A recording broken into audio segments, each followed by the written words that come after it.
Greetings, ladies and managers, and welcome to this latest iteration of the web series The Survivor Becomes a Dungeon. If you're new to this series, there is a playlist listed down below in the description. And as always, I hope that you enjoy. Chapter 59, Revire Point of View. Riding Drake back was certainly quite the experience. The wind coursing through her hair was unlike anything else that she had ever felt. Though despite that, the feeling that rushed through Revire's mind as Whitmore's Mountain was now on the horizon gave her an almost nostalgic sensation, like coming home, strangely enough. She chalked that up to the influence Whitmore's memories had on her, as well as the bond she shared with him. She would be lying to herself if she said that she wasn't excited to see Whitmore again, if not to discuss his old world and the many devices and inventions she saw before and after the apocalypse got started, and the academic in her simply eager to tap into a wholly unknown source of knowledge. Well, not entirely unknown. She glanced back at the Empress Historietta. She knew many things about the world Whitmore came from, but also seemingly came from a time before the apocalypse. It makes Revire wonder how much of the Emperor's changes and improvements came from the Empress herself. She knew Ferodius to be a good man with a good character. Well, he was growing up, so she supposed it was a combination of good morals and new ideas that led to the current state of the Empire. Her musings were interrupted as she felt the Drake Warden she was riding with suddenly stiffen and pull on the reins of a drake as she had halted the flight. Looking around, Revire noticed that a swarm of birds had risen from the forest below them, forcing the Drake Wardens to stop unless they flew right through them. In the next moment, a rather grand-looking sparrow with green eyes broke from the flock, wearing a distinct red bandana around its neck. Flying in front of the flight of Drake Wardens and speaking out, his voice no doubt enhanced by some kind of magic. "Well, where do you think you're all going? This land and air is protected place. It is only fair that I'll have to warn you. All that, if you think you're about flying any further, you'll have to face the might of me, Jack the Sparrow," he declared with a considerable amount of bravado, even though Revire could recognize the bird, Jack, as a vassal of Whitmore. She hadn't met him before. The moment felt tense as a couple of seconds dragged on, that is, until the Empress broke into a fit of laughter, almost uncontrollably, as she covered her mouth but couldn't stop. The bird seemingly looked rather offended as he lifted past the drakes and up to the Empress, her Drake Warden rearing up and attempting to defend her. However, Jake stopped short as he hovered in front of the Empress. "Is there something funny about my name?" he asked seriously. The Empress still laughing a little more as she seemed to note the red bandana on the bird. "Of course not. In fact, I know of you. You're quite possibly the finest bird I've ever heard of," she explained, still smiling widely. This seemed to appease the bird as he flitted back to give the woman a little space. "Oh, so you've heard of me," he gushed, immensely enjoying the stroke to his ego. He looked around some more, first spotting Rionum and then Revire. "Oh, it's you and you. I have no idea who you are, but you're marked by Whitmore.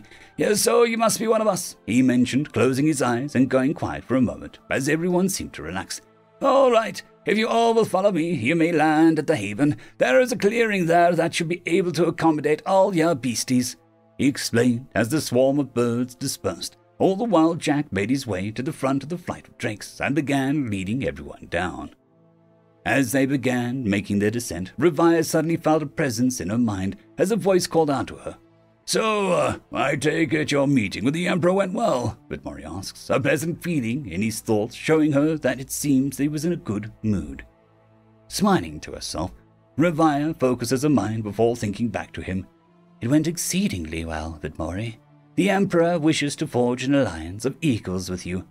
However, the biggest news I have is that I found someone from your world who would like to meet you. The Empress Historietta lived on Earth before dying and being reborn in our world," she thought excitedly, feeling rather proud to have helped facilitate the meeting between the two powerful people. Much to her confusion, though, Whitmore doesn't respond right away, and she could feel the thoughts of uncertainty and confusion swirling around before a response finally came through. "Impossible. I'm the only one from my world. The being responsible for bringing me here explained as much." Revire blanched at that piece of information. The idea that there are beings able to place someone as powerful as Whitmore into this world, and the realization that there is not only one other world aside from her own, but more worlds than she likely ever knew about.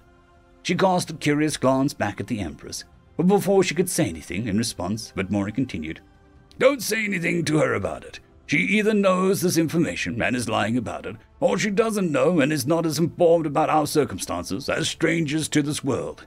I want to get a better read of her before revealing anything like that." Revaya nodded to herself, suddenly feeling more than a little anxious about what she had done as she avoided glancing back at the Empress again. Soon enough, they touched down in a clearing with a strange-looking but impressive building. She quickly recognizes the people to be the imprisoned people from the carts all those weeks ago. They seem to be doing rather well for themselves, despite living in the desolate woods.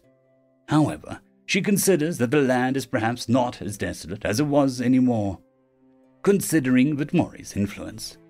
She hopped off the drake once they landed, stretching her legs as she watched the copper-scaled lizardkin approach, soon walking up to her as she flashed a toothy smile. "Welcome back, Mage Revaya. It is a great pleasure to see you again," he enthused, bowing his head respectfully. The confusion must have been evident on her face as the copper scale began chuckling with amusement as he gestured to himself. "Oh, come now. You surely recognize me. I'm Zasita. Have I changed that much?" He teased knowingly as he chuckled some more. "You're the young elder. I suppose the description certainly suits you now," she exclaimed with a surprise as she looked over the man, remembering the brown-scaled, battered lizardkin in rags. He still looked pleased by surprising her, his voice filled with mirth as she continued. "Yes, but Mori has done quite a lot for me, and the community as a whole." "I'll say," Revaya replied simply, as she looked over the shepherd with new appreciation, as well as the rest of the area, as she remembered the last time she saw him in this place. However, her pointed ears twitched as she sensed the Empress approaching from behind, stepping to the side as she glanced at Zasita before looking at the Empress. "Shepherd Zasita, this is Empress Historia. She has come as a representative of the Empire to form an alliance of equals with But-Mori." The shepherd bows his head respectfully to the woman. "But-Mori has made me aware of your arrival after Jack encountered your group," he mentioned before looking over to the group of people in drakes. "You may use our cooking facilities, which are inside, though I am afraid that we simply don't have the room to keep everyone in the longhouse. But you are free to set up camp in the rest of the clearing for the duration of your stay," Zasita explained outright before the Empress got to make her introduction. The Empress smiled politely as she looked up at the lizardkin. "Thank you for allowing us to set up so close. I promise that my people shall not trouble you during our stay. I'll actually advise them to help out where they can if you allow them to, since we're the ones that have arrived without advanced notice," she offered before glancing over to Revaya. "If it's all right, might we visit But-Mori right now? We can do the official stuff later, but I'd like to meet him, you know. Earthling to earthling," she mused almost conspiratorially to Revaya, placing her hand on the elm's shoulder encouragingly. Zasita watches curiously, having obviously overheard the whole exchange, but doesn't say anything. Revaya wasn't sure what to say, though thankfully But-Mori spoke out within her mind. "Go ahead. It's better to get this over with sooner rather than later." With that, Revaya relaxed before flashing a smile in response.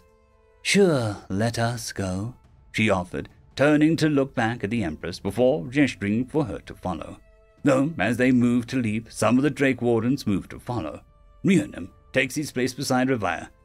Revaya sounds out hesitantly.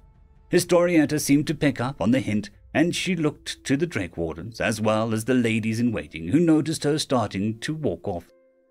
"Don't worry. Start setting up camp for my return. The head of the settlement has granted us permission to stay on the land, and we also have permission to use their cooking facilities. So let's get dinner going," she said with a measured amount of enthusiasm, though she then had an idea as she clapped her hands together. "Actually, let's make it more of a feast. Some of you go out and bring in some more meat for the meal and break into some of the goods that we brought for more variety," she exclaimed. While they do look hesitant for a moment, they know they had their orders as a group and broke off, going about setting up camp and preparing for tonight's dinner. With that, Historietta looked back to Revaya and smiled. "There we go. Now we'll have privacy. she mentioned with a mischievous smile before allowing eyes to wander to safe haven. "Oh, that looks a lot like one of those Viking longhouses, minus the obvious ship being on the roof," she commented thoughtfully as they walked.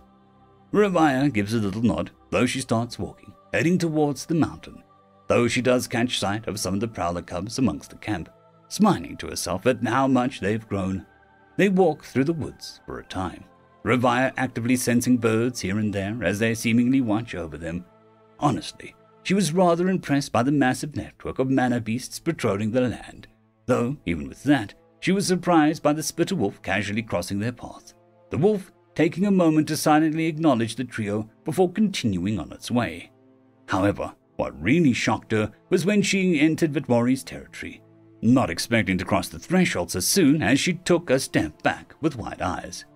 "What is the matter?" Historietta asked, glancing over to her and at Rionum, who also seemed to be somewhat surprised, but remained rather stoic about it. Ravaya looked on in awe before clearing her throat, as she looked over the Empress. "Nothing, it's just, the last time I was here, but Mori's influence only properly extended out to less than half the mountain. Now he can influence the area from around here and further below the ground," she explained honestly, as she gestured to the ground, drawing an imaginary line with a finger. Historia let out a low whistle, impressed but not fully understanding the implications. "Wow, that is a big jump," she mentioned with a nod. Ravaya didn't say much else, though she soon found the staircase which led to the mountain. Once again, vaguely surprised to see it all the way down here, now as they began their ascent.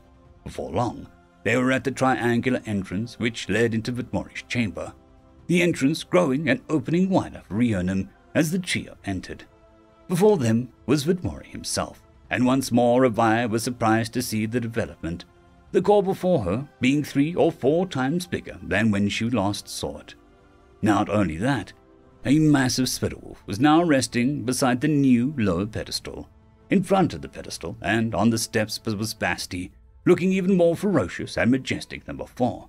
And finally, on the other side of the core was a birdkin woman, another mage at that. Their eyes met simultaneously, the birdkin looking just as surprised to see Ravaya as Ravaya was to see her, the two of them recognizing each other as beings in service to Vitmori. Before anyone could say anything, Historiette approached, looking over the big spitter wolf and smiling with delight. "What a handsome-looking wolf!" she exclaimed as she clapped her hands together. "Don't tell me, is his name Sif?" she asked, looking over to Vitmori's core. Vitmori was silent for a moment before responding. "No, his name is Lugosi." He spoke out just so the whole group could hear him. The Empress seemed to smile some more. "Ah, more of a manga fan than video games, she mentioned, approaching the spitter wolf, who seemed somewhat confused. "I am neither. My beloved really liked manga, and he reminded me of one of the stories she told me about," Vitmori explained, once again feeling confused about the woman's reaction. It seemed the Empress caught herself, having stopped halfway from reaching out to Doton Lugosi, who looked anxious, but in no ways hostile. She pulled back, making her way back beside Ravaya once more. "Forgive me. I suppose I was just so excited to meet someone from Earth like me. It's been decades since I could properly talk to anyone about anything," she explained, sounding and looking rather sincere as she lowered her head. "I've been wanting to chat with you so much that I, completely forgot myself." Her demeanor almost entirely shifted from careful and poised, yet mischievous and charming Empress that Ravaya had watched grow up and live around Ferodius in the last decade. She almost seemed like a completely average woman. But Mori seemed to process this for a moment before replying, "I know how you feel, though I am afraid an old man like me won't make for a great conversation about the things you might be familiar with," he explained, feeling genuinely apologetic about it. Historietta seemed to realize another faux pas that she just made before nodding her head. "Right, of course. You went through quite a lot, didn't you? I'd say I'm rather lucky to have died young before the apocalypse happened. I don't think I would have ever made it in that kind of life. I died as a college student in my 20s. How old were you?" she asked, her mood now entirely somber as she looked to the core curiously. But Mori took some time to think about it, but after a little while longer, he responded. I lost track of the first couple decades. I was probably in my late 40s, early 50s. Though I was 19 when it all went down, he explained. Historietta nodded intently as she listened, though it seemed her gaze was directed at something else when she suddenly looked rather surprised. Whoa! What's with all those titles? There's so many. I've only got 3. Holy crap. You've got a kill count of over 3,000. That's amazing, she said, seemingly reading off something else. What are you doing? How do you know all of that? Vidmore asked. Everyone seemed to watch Historia with confusion. However, it was now Historietta's turn to be confused, though she did look apologetic. Sorry, I should have asked, but I figured that you were already examining my profile in the status window anyhow. Vidmore was silent for a time, though the confusion was plain in his thoughts. Status window? What are you talking about? Historietta silently tilted her head to the side. You know, the status window you can access through the system. It allows you to manage your growth, track your abilities, and study others in numerical details, amongst other things.